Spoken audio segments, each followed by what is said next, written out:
Hello, I'm Donna. I'd like to read to you a book entitled The Most Dangerous Superstition, authored by Larkin Rose. I'm going to start with a note about the copyright. Please pardon the clicks. I'm filming this very low budget on my computer. I apologize in advance. I do not expect to make, and I do not want to make any money from this. I just want to spread the book as much as possible. Please listen and see if you can really enjoy this most common-senseful author I've ever heard speak. A note about the copyright. A copyright is usually an implied threat. Don't copy this or else. While I hope that anyone who likes this book will buy additional copies from me, if someone does copy this book without my permission, that alone would not make me feel justified in using force against that person, or my own, or via government. If, however, someone made piles of money from making and selling bootlegged copies, I might get nasty. But I copyrighted the book primarily so that no one else could copyright it and thereby use the violence of the state to prevent me from distributing it. The Most Dangerous Superstition.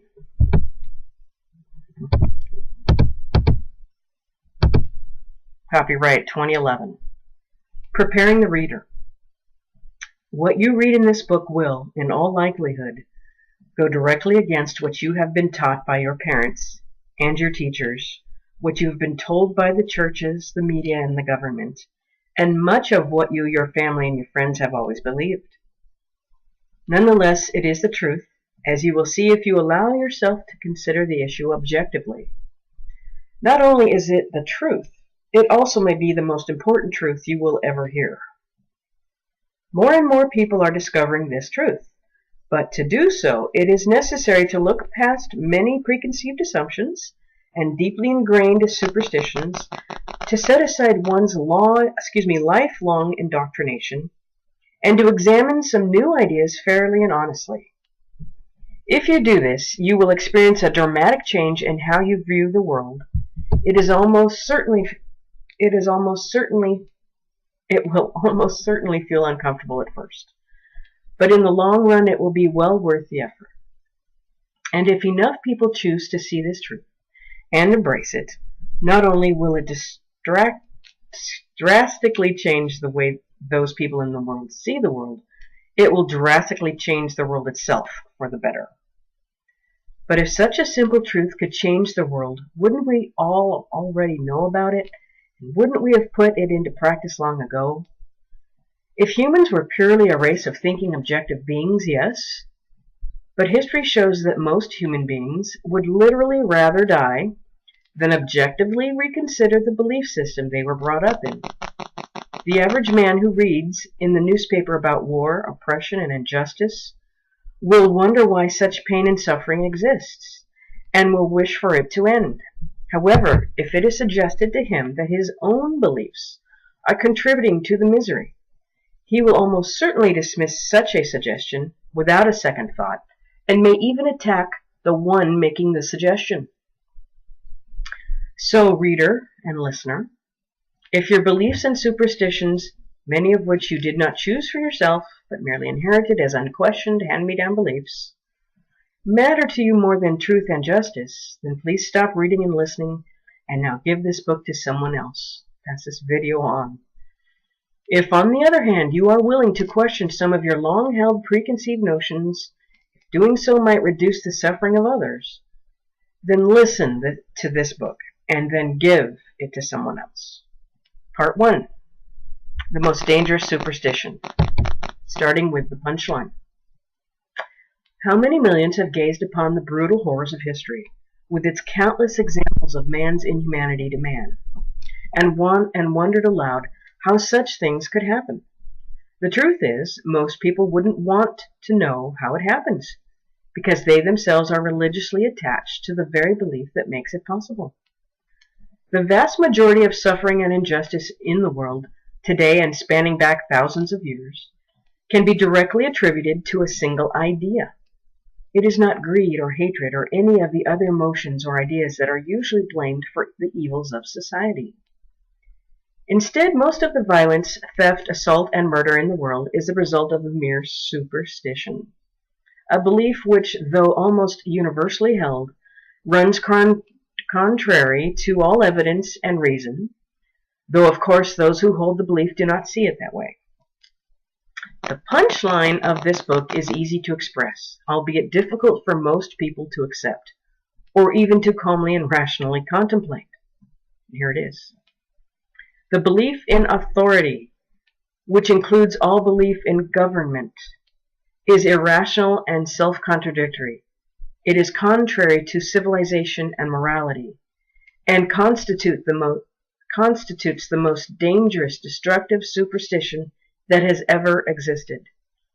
Rather than being a force for order and justice, the belief in authority, quote unquote, is the arch enemy of humanity. And I will say government and authority and laws as if I'm saying them, quote unquote. That is how he writes this. Of course, nearly everyone is raised to believe the exact opposite, that obedience to authority is a virtue, at least in most cases, that respecting and complying with laws of government is what makes us civilized, and that disrespect for authority leads only to chaos and violence. In fact, people have been so thoroughly trained to associate obedience with being good that attacking the concept of authority will sound to most people like suggesting that there is no such thing as right and wrong, no need to abide by any standards of behavior, no need to have any morals at all. That is not what is being advocated here. Quite the opposite. Indeed, the reason the myth of authority needs to be demolished is precisely the reason there is such a thing as right and wrong. It does matter how people treat each other, and people should always strive to live moral lives. Despite the constant authoritarian propaganda claiming otherwise, having respect for authority and having respect for humanity are mutually exclusive and diametrically opposed. The reason to have no respect for the myth of authority is so that we can have respect for humanity and justice. There is a harsh contrast between what we are taught is the purpose of authority, to create a peaceful, civilized society, and the real-world results of authority in action. Flip through any history book, and you will see that most of the injustice and destruction that has occurred throughout the world was not the result of people breaking the law, but rather the result of people obeying and enforcing the laws of various governments. The evils that have been committed in spite of authority are trivial compared to the evils that have been committed in the name of authority. Nevertheless, children are taught that peace and justice come from authoritarian control, and that despite the flagrant evils committed by authoritarian regimes around the world throughout history, they are still morally obligated to respect and obey the current government of their own country. They are taught that doing as you're told is synonymous with being a good person, and that playing by the rules is synonymous with doing the right thing. On the contrary, being a moral person requires taking on the personal responsibility of judging right from wrong and following one's own conscience, the opposite of respecting and obeying authority. The reason it is so important that people understand this fact is that primary danger posed by the myth of authority is to be found not in the minds of the controllers in government, but in the minds of those being controlled. One nasty individual who loves to dominate others is a trivial threat to humanity, unless a lot of other people view such domination as legitimate, because it is achieved via the laws of government. The twisted mind of Adolf Hitler by itself posed little or no threat to humanity. It was the millions of people who viewed Hitler as authority, and thus felt obligated to obey his commands and carry out his orders, who actually caused the damage done by the Third Reich. In other words, the problem is not that evil people believe in authority, and the problem is that basically good people believe in authority, and as a result end up advocating and even committing acts of aggression, injustice, and oppression, even murder. The average statist, one who believes in government, while lamenting all the ways in which authority has been used as a tool for evil, even in his own country, will still insist that it is possible for government to be a force for good, and still imagine that authority can and must provide the path to peace and justice. People falsely assume that many of the useful and legitimate things that benefit human society require the existence of government. It is good, for example, for people to organize for mutual defense, to work together to achieve common goals, to find ways to cooperate and get along peacefully, to come up with agreements and plans that better allow human beings to exist and thrive in mutually beneficial and nonviolent state of civilization. But that is not what government is. Despite the fact that governments always claim to be acting on behalf of the people and the common good, the truth is that government, by its very nature, is always in direct opposition to the interests of mankind. Authority is not a noble idea that sometimes goes wrong, nor is it basically valid concept that is sometimes corrupted. From top to bottom, from start to finish, the very concept of authority itself is anti-human and horribly destructive. Of course, most people will find such an assertion hard to swallow. Isn't government an essential part of human society? Isn't it the mechanism by which civilization is made possible? Because it forces us imperfect humans, to behave in an orderly, peaceful manner? Isn't the enacting of common rules and laws what allows us to get along, to settle disputes in civilized manner, and to trade and otherwise interact in a fair, nonviolent way? Haven't we always heard that if not for the rule of law and a common respect for authority, we would be no better than a bunch of stupid, violent beasts living in a state of perpetual conflict and chaos? Yes, we have been told that. And no, none of it is true. By trying to disentangle our minds from age-old lies, trying to distill the truth out of a jungle of deeply entrenched falsehoods, can be exceedingly difficult, not to mention uncomfortable. Overview.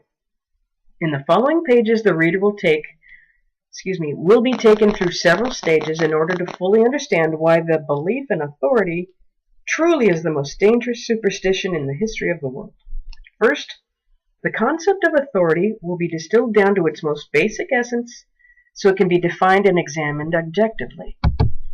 In part 2, it will be shown that the concept itself is fatally flawed, that the underlying premise of all government is utterly incompatible with logic and morality. In fact, it will be shown that government is a purely religious belief, a faith-based acceptance of superhuman mythological entity that has never existed and will never exist. The reader and listener is not expected to accept such a startling claim without ample evidence and sound reasoning, which will be provided. In part 3, it will be shown why the belief in authority, including all belief in government, is horrendously dangerous and destructive. Specifically, it will be shown how the belief in authority dramatically impacts both the perceptions and the actions of various categories of people, leading literally billions of otherwise good, peaceful people to condone or commit acts of violence, immoral aggression, and such. In fact, everyone who believes in government does this, though the vast majority does not realize it and would vehemently deny it. Finally, in part 4, the reader will be given a glimpse into what life without the belief in authority could look like.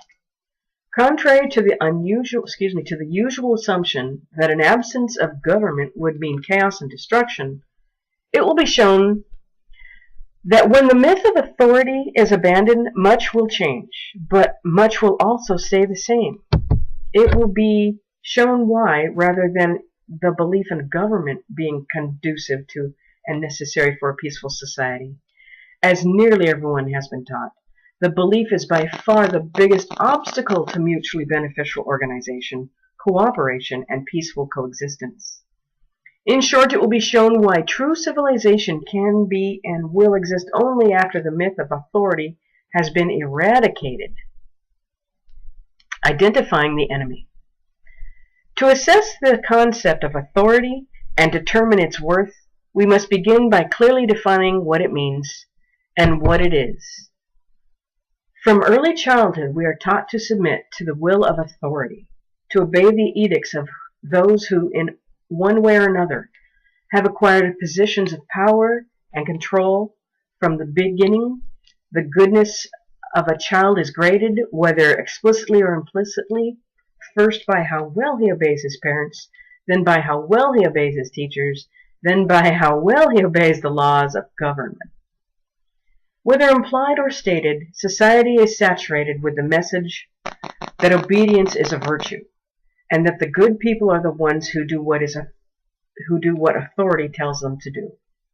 As a result of that message, the concepts of morality and obedience have become so muddled in most people's minds that any attack on the notion of authority will, to most people, feel like an attack on morality itself. Any suggestion that government is inherently illegitimate will sound like suggesting that everyone should behave as uncaring, vicious animals living life by the code of survival of the fittest. The trouble is that the average person's belief system rests upon a hodgepodge of vague, often contradictory concepts and assumptions. Terms such as morality and obedience, laws and legislatures, leaders and citizens are used constantly by people who have never rationally examined such concepts. The first step in trying to understand the nature of authority or government is to define what the word means, which is what is this thing called quote-unquote government. Government tells people what to do, but that by itself does not give us sufficient definition, because all sorts of individuals and organizations tell others what to do. Government, however, does not simply suggest or request, it commands. But an advertiser who says, "Act now," or a preacher who tells his congregation what to do could also be said to be giving commands. But they are not government. Unlike the commands of preachers and advertisers, the commands of government are backed by the threat of punishment, the use of force against those who do not comply, those who are caught breaking the law. But even that does not give us complete definition, because street thugs and bullies also enforce their commands, but they are not government. The distinguishing feature of authority is that it is thought to have the right to give and enforce commands. In the case of government, its commands are called laws, and disobeying them is called crime. Authority can be summed up as the right to rule. It is not merely the ability to forcibly control others, which to some extent nearly everyone possesses. It is the supposed moral right to forcibly control others. What distinguishes a street gang from government is how they are perceived by the people they control. The trespasses, robbery, extortion, assault, and murder committed by common thugs are perceived by almost everyone as being immoral, unjustified, and criminal. Their victims may comply with their demands, but not out of any feeling of moral obligation to obey, merely out of fear. If the intended victims of the street gang thought they could resist without any danger to themselves, they would do so, without the slightest feeling of guilt. They do not perceive the street thug to be any sort of legitimate, rightful ruler. They do not imagine him to be authority. The loot the thug collects is not referred to as taxes, and his threats are not called laws. The demands and commands of those who wear the label of government, on the other hand, are perceived very differently by most of those at whom the commands are aimed. The power and control the lawmakers and government exert over everyone else is seen as valid and legitimate, legal and good. Likewise, most who comply with such commands by obeying the law, and who hand over their money by paying taxes, do not do so merely out of fear of punishment if they disobey, but also out of feeling of duty to obey. No one takes pride in being robbed by a street gang, but many wear the label of law-abiding taxpayer as a badge of honor. This is due entirely to how the obedient perceive the ones giving the commands, or giving them commands. If they are perceived as authority, a rightful master, then by definition they are seen as having the moral right to give such commands, which in turn implies a moral obligation on the part of the people to obey those commands.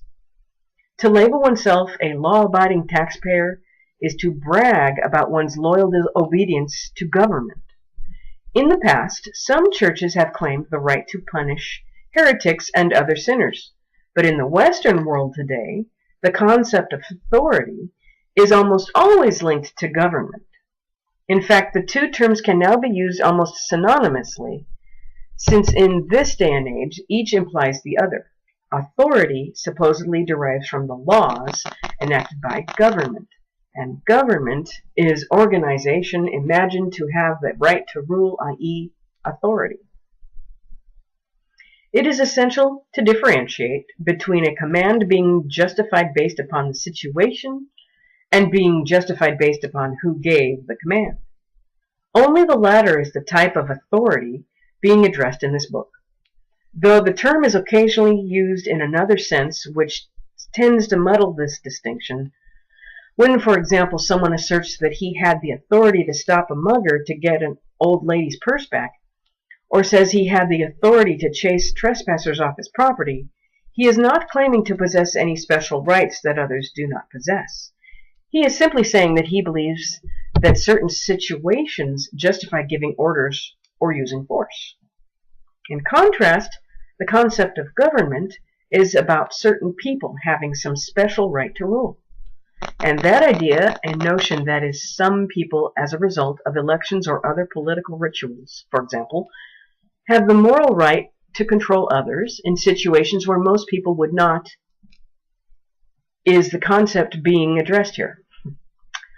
Only those in government are thought to have the right to enact laws. Only they are thought to have the right to impose taxes. Only they are thought to have the right to wage wars, to regulate certain matters, to grant licenses for various activities, and so on. When the belief in authority is discussed in this book, that is the meaning being referred to, the idea that some people have the moral right to forcibly control others, and that consequently those others have the moral obligation to obey. It should be stressed that authority is always in the eye of the beholder. If the one being controlled believes that the one controlling him has the right to do so, then the one being controlled sees the controller as authority. If the one being controlled does not perceive the control to be legitimate, then the controller is not viewed as authority, but is seen as simply as a bully or a thug. The tentacles of the belief in authority reach into every aspect of human life, but the common denominator is always the perceived legitimacy of the controller it exerts over others. Every law and tax, federal, state, and local, every election and campaign, every license and permit, every political debate and movement is, in short, everything having to do with government, from a trivial town ordinance to a world war, rests entirely upon the idea that some people have acquired the moral right, in one way or another, to one degree or another, to rule over others. The issue here is not just the misuse of authority, or an argument about good government versus bad government, but an examination of the fundamental underlying concept of authority. Whether an authority is seen as absolute or as having conditions or limits upon it may have a bearing on how much damage that authority does, but it has no bearing on whether the underlying concept is rational. The U.S. Constitution, for example, is imagined to have created an authority which, at least in theory, had a severely restricted right to rule. Nonetheless, it still sought to create an authority with the right to do things, e.g. tax and regulate, which the average citizen has no right to do on his own. Though it pretended to give the right to rule only over certain specific matters, it still claimed to bestow some authority upon a ruling class, and as such is just as much a target of the following criticism of authority as the authority of a supreme dictator would be. The term authority is sometimes used in ways that have nothing to do with the topic of this book. For example, one who is an expert in some field is often referred to as an authority. Likewise, some relationships resemble authority, but do not involve any right to rule. The employer-employee relationship is often viewed as if there was a boss and an underling. However, no matter how domineering or overbearing an employer may be, he cannot conscript workers or imprison them for disobedience. The only power he really has is the power to terminate the arrangement by firing the employee. And the employee has the same power because he can quit. The same is true of other relationships that may resemble authority, such as craftsman and his apprentice, a martial artist sensei and his pupil, or a trainer and the athlete he trains. Such scenarios involve arrangements based upon mutual voluntary agreement in which either side is free to opt out of the arrangement. Such a relationship, where one person allows another to direct his actions in the hope that he will benefit from the other's knowledge or skill, is not the type of authority that constitutes the most dangerous superstition, if it constitutes authority at all. Government does not exist. Most people believe that government is necessary, though they also acknowledge that authority often leads to corruption and abuse. They know that government can be inefficient, unfair, unreasonable, and oppressive, but they will still believe that authority can be a force for good. What they fail to realize is that the problem is not just that government produces inferior results or that authority is often abused. The problem is that the concept itself is utterly irrational and self-contradictory. Excuse me. Sippy, sippy.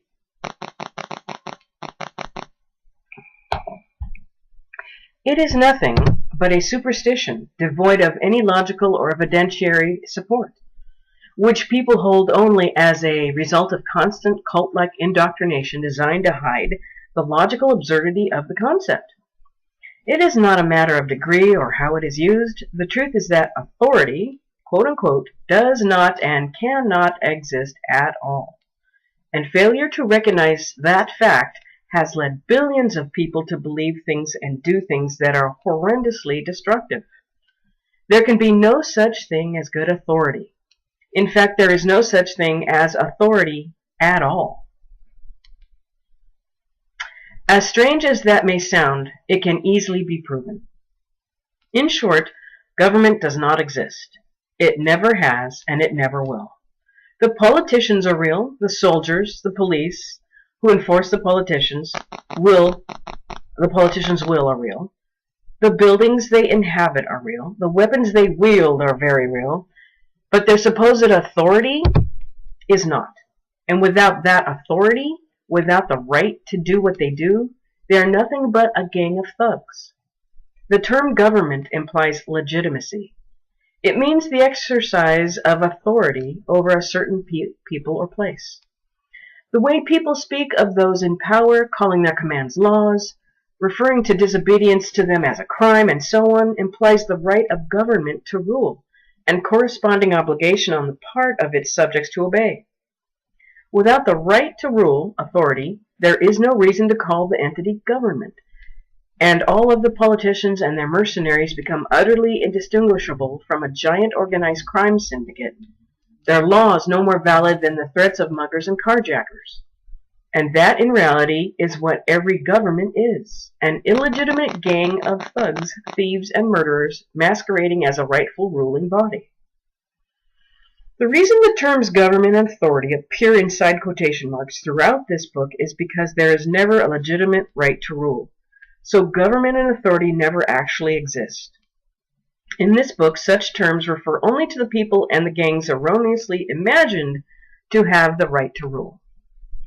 All mainstream political discussion, all debate about what should be legal and illegal, who should be put into power, what national policy should be, how government should handle various issues, all of it is utterly irrational and a complete waste of time, as it is all based upon the false premise that one person can have the right to rule another, that authority can even exist. The entire debate about how authority should be used and what government should do is exactly as useful as debating how Santa Claus should handle Christmas. But it is definitely more dangerous.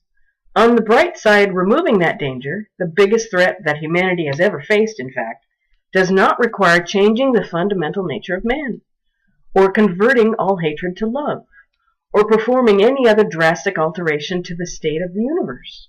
Instead, it requires only that people recognize and then let go of one particular superstition, one irrational lie that almost everyone has been taught to believe.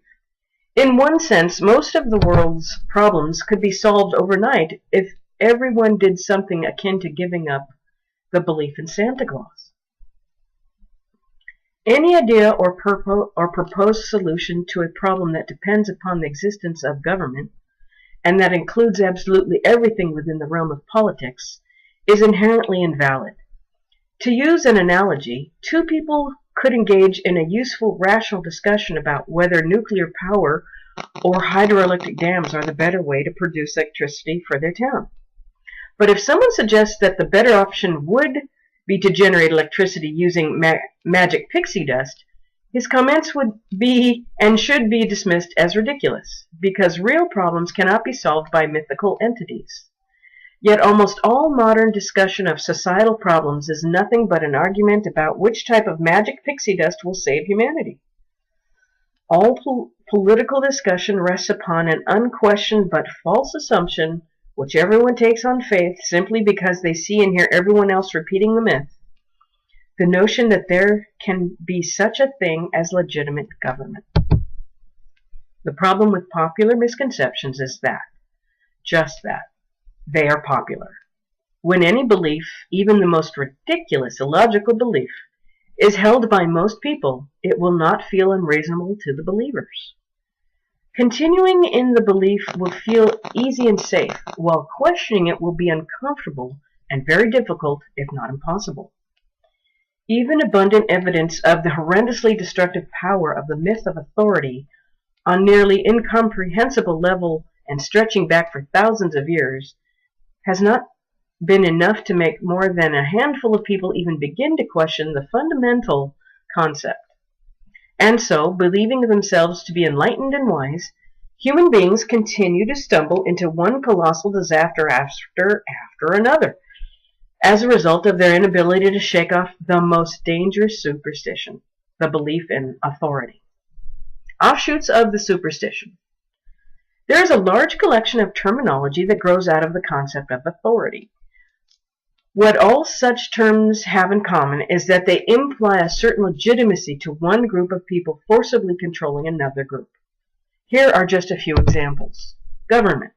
As mentioned before, government is simply the term for the organization or group of people imagined to possess the right to rule.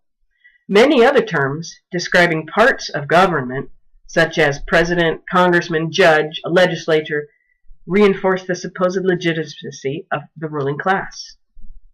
Law. The terms law and legislation have very different connotations from the words threat and command. The difference, again, depends upon whether the ones issuing the imposing such laws are imagined to have the right to do so. If a street gang issues commands to everyone in its neighborhood, no one calls such commands laws. But if government issues commands through the legislative process, nearly everyone calls them laws. In truth, every authoritarian law is a command backed by the threat of retaliation against those who do not comply. Whether it is a law against committing murder or against building a deck without building a permit, it is neither a suggestion nor a request, but a command backed by the threat of violence. Whether in the form of forced confiscation of property, i.e. fines, or the kidnapping of a human being, i.e. imprisonment, what might be called extortion, if done by the average citizen, is called taxation, when done by people who are imagined to have the right to rule. What would normally be seen as harassment, assault, kidnapping, and other offenses are seen as regulation and law enforcement when carried out by those claiming to represent authority. Of course, using the term law to describe the inherent properties of the universe, such as the laws of physics and mathematics, has nothing to do with the concept of authority. Furthermore, there is another concept called natural law, which is very different from statutory law, i.e. legislation. The concept of natural law is that there are standards of right and wrong intrinsic to humanity that do not depend upon any human authority, and that in fact supersede all human authority. Though that concept was the topic of many discussions in the not-so-distant past, it is rare to hear Americans using the term law in such a context today, and that concept is not what is meant by law in this book. Crime. The flip side of the concept of law is the concept of crime, the act of disobeying the law. The phrase committing a crime obviously has a negative connotation. The notion that breaking the law is morally wrong implies that the command being obeyed is inherently legitimate, based solely upon who gave the command. If a street gang tells a store owner, "You give us half of your profits or we hurt you," no one would consider the store owner a criminal if he resisted such extortion. But if the same demand is made by those wearing the label of government, with the demand being called law and taxes, then that very same store owner would be viewed by almost everyone as a criminal if he refused to comply. The terms crime and criminal do not by themselves even hint at what law is being disobeyed. It is a crime to slowly drive through a red light at an empty intersection, and it is a crime to murder one's neighbors. 100 years ago, it was a crime to teach a slave to read. In 1945 Germany, it was a crime to hide Jews from the SS. In Pennsylvania, it is a crime to sleep in or on top of a refrigerator outside. Literally committing a crime means disobeying the commands of politicians, and a criminal is anyone who does so. Again, such terms have an obviously negative connotation. Most people who do not want to be called a criminal, and they mean it as an insult if they call someone else a criminal. Again, this implies that authority issuing and enforcing the laws has the right to do so. Lawmakers. There's a strange paradox involved in the concept of lawmakers, in that they are perceived to have the right to give commands, impose taxes, regulate behavior, and otherwise coercively control people, but only if they do so via the legislative process. The people in government legislatures are seen as having the right to rule, but only if they exert their supposed authority by way of certain accepted political rituals.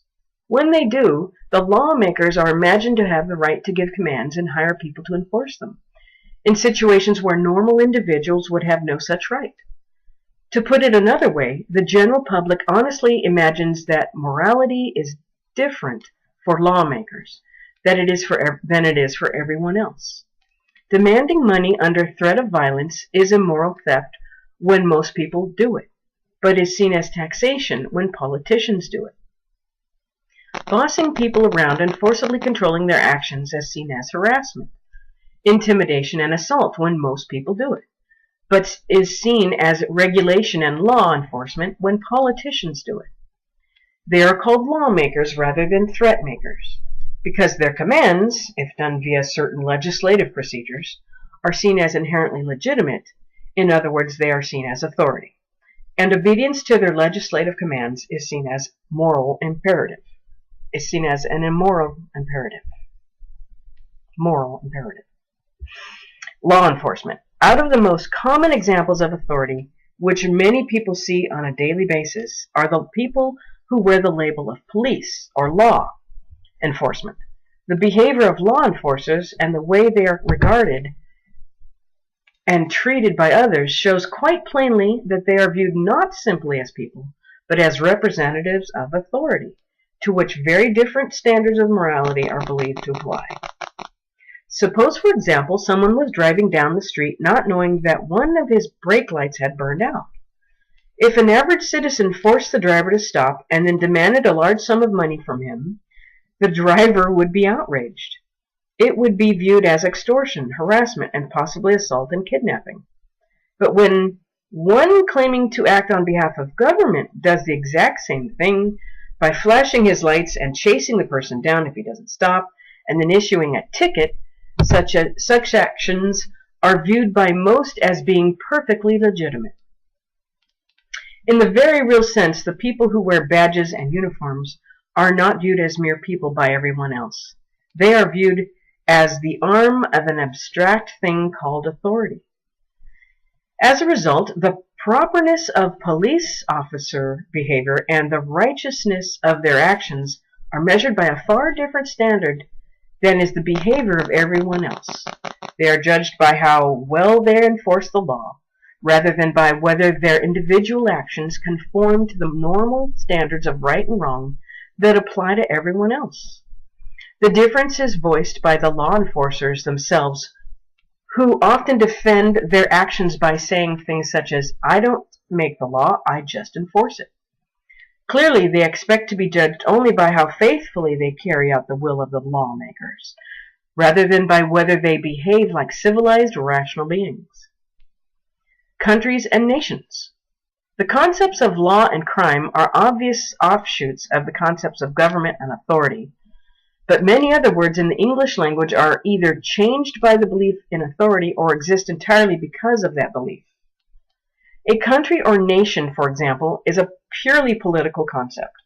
The line around a country is, by definition, the line defining the area over which one particular authority claims the right to rule, which distinguishes that location from the areas over which other authorities claim the right to rule. Geographical locations are, of course, very real, but the term country does not refer only to a place. It always refers to a political jurisdiction, another term stemming from the belief in authority. When people speak of loving their country, they are rarely capable of even defining what that means. But ultimately, the only thing the word country can mean is not the place or the people or any abstract principle or concept, but merely the turf a certain gang claims the right to rule. In light of that fact, the concept of loving one's country is a rather strange idea. It expresses little more than a psychological attachment to the other subjects who are controlled by the same ruling class, which is not at all what most people envision when they feel nationally loyal and patriotism. People may feel love for a certain culture or a certain location and the people who live there, or to some philosophical ideal, and mistake that for love of country. But ultimately, a country is simply the area that a particular government claims the right to rule. That is what defines the borders, and it is those borders which define the country. Attempting to rationalize the irrational. People who consider themselves educated, open-minded and progressive do not want to... Let me start over. People who consider themselves educated, open-minded, and progressive do not want to think of themselves as the slaves of a master, or even the subjects of a ruling class. Because of this, much rationalizing and obfuscating has been done in an attempt to deny the fundamental nature of government as a ruling class. A lot of verbal gymnastics, misleading terminology, and mythology have been manufactured to try to obscure the true relationship between governments and their subjects. This mythology is taught to children as civics, even though most of it is completely illogical and flies in the face of all evidence. The following covers a few of the popular types of propaganda used to obfuscate the nature of authority. In the modern world, slavery is almost universally condemned. But the relationship of perceived authority to his subject is very much the relationship of a slave master owner to a slave property. Not wanting to admit that, and not wanting to condone what amounts to slavery, those who believe in authority are trained to memorize and repeat blatantly inaccurate rhetoric designed to hide the true nature of the situation. One example of this is the phrase, consent of the governed. There are two basic ways in which people can interact: by mutual agreement, or by one person using threats or violence to force his will upon another. The first can be labeled consent, both sides willingly and voluntarily agreeing to what is to be done. The second can be labeled governing, one person controlling another. Since these two, consent and governing, are opposites, the concept of consent of the governed is a contradiction. If there is a mutual consent, it is not government. If there is governing, there is no consent. Some will claim that a majority, or the people as a whole, have given their consent to be ruled, even if many individuals have not. But such an argument turns the concept of consent on its head. No one, individually or as a group, can give consent for something to be done to someone else. That is simply not what consent means. It defies logic to say, I give my consent for you to be robbed. Yet that is the basis of the cult of democracy. The notion that a majority can give consent on behalf of a minority, that is not a consent of governed. It is forcible control of the governed, with the consent of a third party. Even if someone were silly enough to actually tell someone else, I agree to let you forcibly control me, the moment the controller must force the controllee to do something, there is obviously no longer consent. Prior to that moment, there is no governing, only voluntary cooperation. Expressing the concept more precisely exposes an inherent schizophrenia. I agree to let you force things upon me, whether I agree to them or not. But in reality, no one ever agrees to let those in government do whatever they want. So, in order to fabricate consent where there is none, believers in authority add another, even more bizarre step to the mythology, the notion of implied consent. The claim is that by merely living in a town or a state or a country, one is agreeing to abide by whatever rules happen to be issued by the people who claim to have the right to rule that town, state, or country. The idea is that if someone does not like the rules, he is free to leave the town, state, or country altogether. And if he chooses not to leave, that constitutes giving his consent to be controlled by the rules of that jurisdiction. Though it is constantly parroted as gospel, the idea defies common sense. It makes no more sense than a carjacker stopping a driver on Sunday and telling him, by driving a car in this neighborhood on Sunday, you are agreeing to give me your car. One person obviously cannot decide what counts as something else as someone else agreeing to something. An agreement is when two or more people communicate a mutual willingness to enter into some arrangement. Simply being born somewhere is not agreeing to anything, nor is living in one's own house when some king or politician has declared it to be within the realm he rules. It is one thing for someone to say, if you want to ride in my car, you may not smoke, or you can come into my house only if you take off your shoes. It is quite another to try to tell other people what they can do on their own property.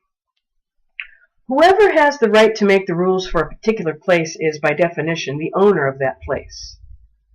That is the basis of the idea of private property, that there can be an owner who has the exclusive right to decide what is done with and on that property. The owner of a house has the right to keep others out of it and, by extension, the right to tell visitors what they can and cannot do as long as they are in the house. And that sheds some light on the underlying assumption behind the idea of implied consent. To tell someone that his only valid choices are either to leave the country or to abide by whatever commands the politicians issue logically implies that everything in the country is the property of the politicians. If a person can spend year after year paying for his home or even building it himself, and his choices are still to either obey the politicians or get out, that means that his house and the time and effort he invested in the house are the property of the politicians. And for one person's time and effort to rightfully belong to another is the definition of slavery. That is exactly what the implied consent theory means, that every country is a huge slave plantation, and that everything and everyone there is in the property,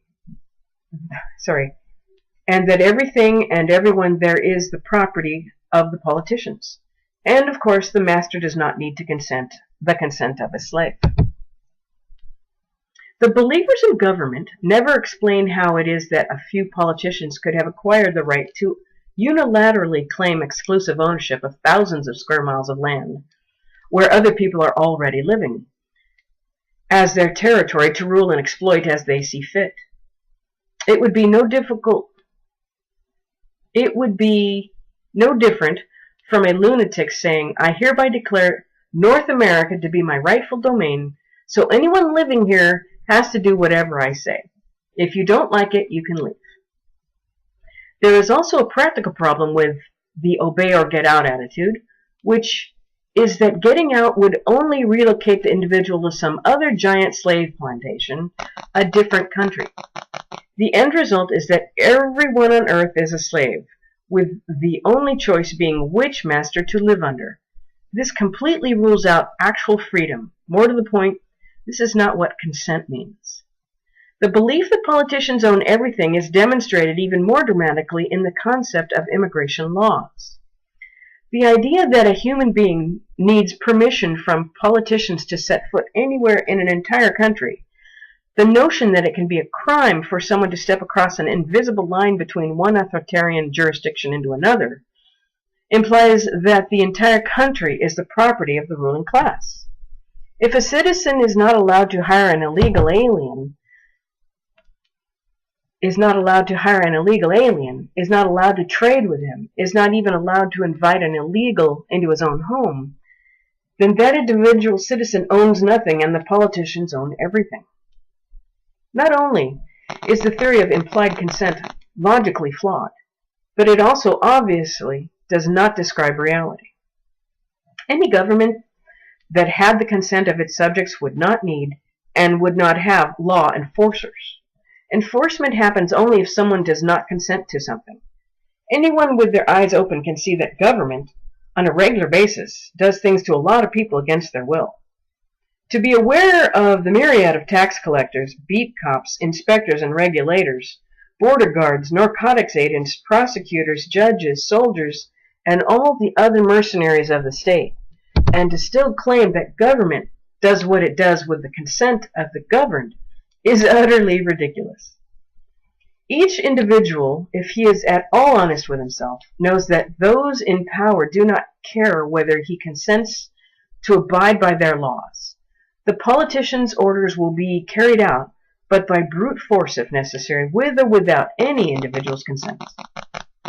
More mythology.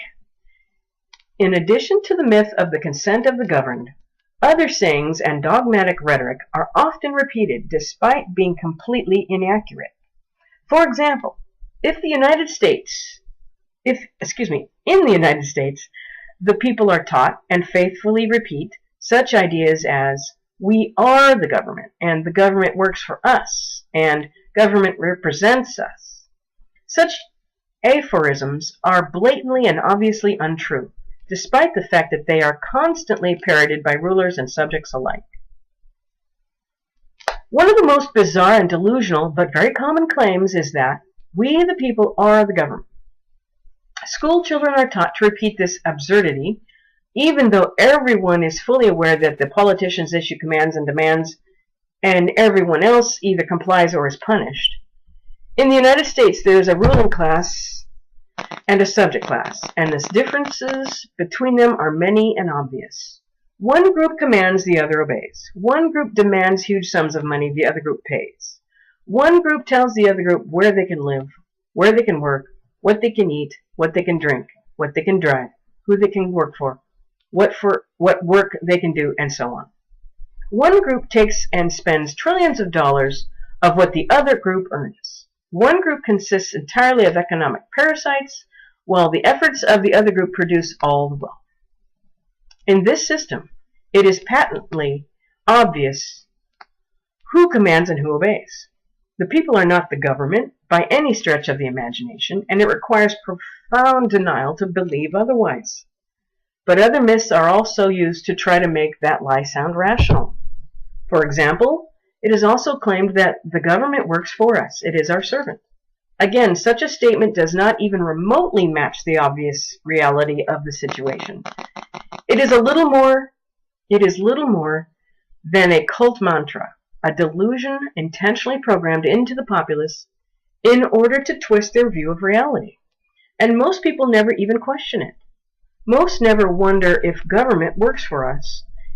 If it is our employee, why does it decide how much we pay it? Why does our employee decide what it will do for us? Why does our employee tell us how to live our lives? Why does our employee demand our obedience for whatever arbitrary commands it issues, sending armed enforcers after us if we disobey? It is impossible for government to ever be the servant because of what government is. To put it in simple personal terms, if someone can boss you around and take your money, he is not your servant. And if he cannot do those things, he is not government. However limited government is, the organization thought to have the right to forcibly control the behavior of its subjects via laws, rendering the properly accepted rhetoric about public servants completely ridiculous.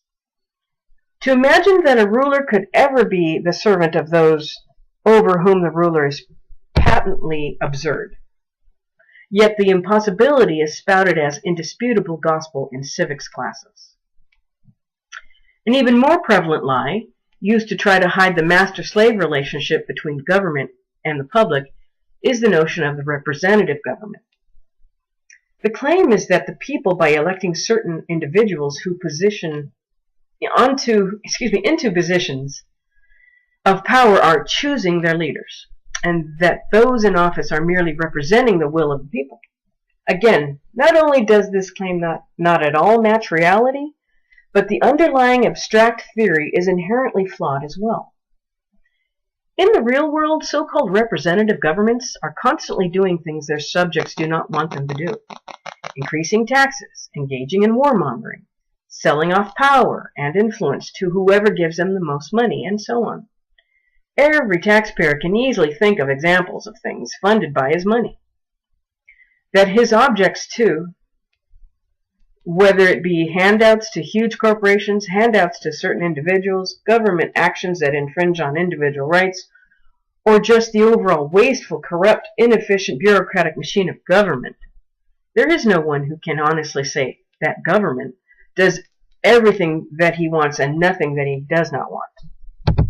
Even in theory, the concept of representative government is inherently flawed because government cannot possibly represent the people as a whole unless everyone wants exactly the same thing.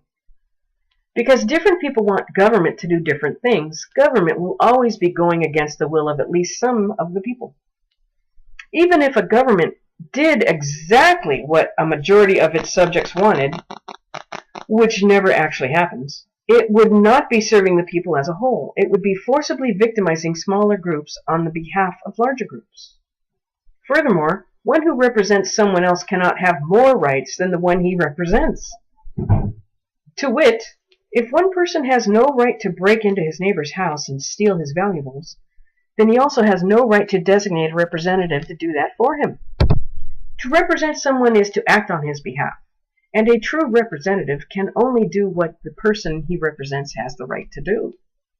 But in the case of government, the people whom the politicians claim to represent have no right to do anything that politicians do, impose taxes, enact laws, etc. Average citizens have no right to forcibly control the choices of their neighbors, tell them how to live their lives, and punish them if they disobey. So when a government does such things, it is not representing anyone or anything but itself.